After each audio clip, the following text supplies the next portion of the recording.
there is something, Terence, that a lot of people probably are not comfortable with, and that is somebody who, in his lifetime, has ingested as much LSD, this new drug of yours, DMT, and God knows what else, probably a lot, is not supposed to sound as articulate and as literate and as well-preserved mentally as you do. And many people who are allies in the war on drugs probably hate your guts.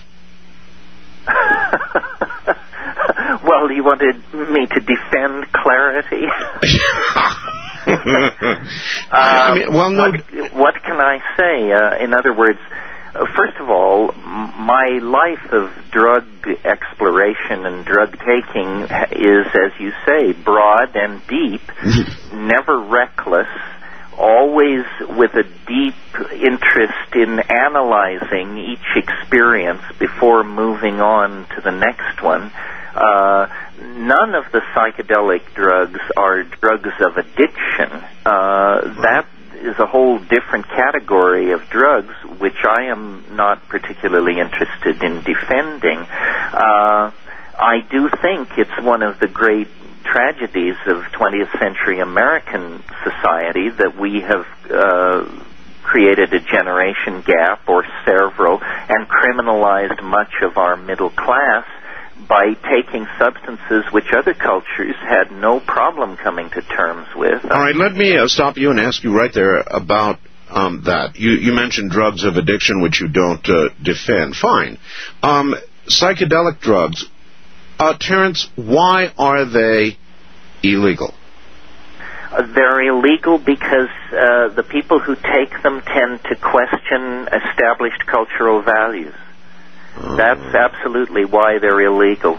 No matter whether you're a Hasid or a Communist Party official in North Korea or a government or church official in Brazil, if you take psychedelics, you will ask yourself, does my life and what I do make sense? Do you mean that, for example, a psychedelic experience could turn a communist against communism? Absolutely, I think it could. I think in many cases it did. How could the idea of atheistic materialism maintain itself in the face of the counter-evidence of the psychedelic experience?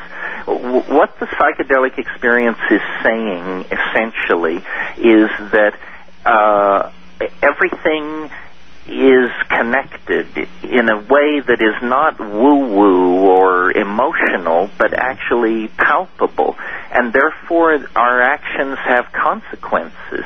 Now, most political agendas deny their consequences. So, for instance, Marxism had this theory of how human beings are that was so off base that eventually it had to be pitched out. Consumer capitalism has a theory of human beings and what constitutes their happiness that looks pretty hollow from the point of view of the psychedelic experience.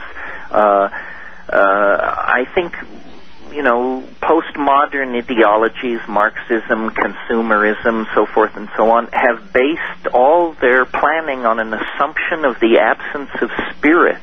And in fact, this is not true. There is a spiritual dimension to humanness that cannot be denied. Now, it can certainly be distorted, and that's another side of things.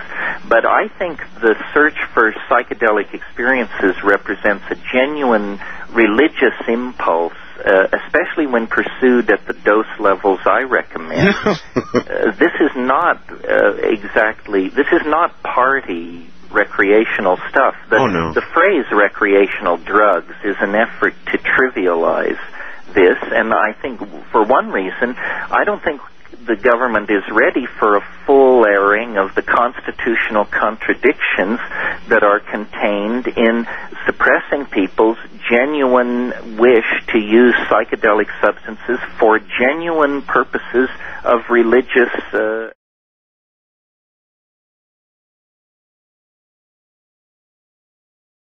because I take psychedelics so seriously, I can't imagine them ever being really legal unless there's a total social transformation, because my analysis of it is the reason everybody from a Marxist state to a Christian oligarchy to a high-tech industrial democracy can get together and agree that psychedelics are a terrible, terrible thing is because the social effect of psychedelics being taken by large numbers of people is a kind of deconditioning from the cultural myths, whatever they are. It's no knock on any given society. Mm-hmm. It's just that if people start taking psychedelics, they start questioning what they've been told about reality. And culture is in the business of keeping you inside a set of predetermined answers to those questions. Well, based on that, then, Terence, perhaps legalization day is 2012. Well, there you go, Art. There's an apocalypse that would shake our world and leave the heavens intact. The day that drug war ends.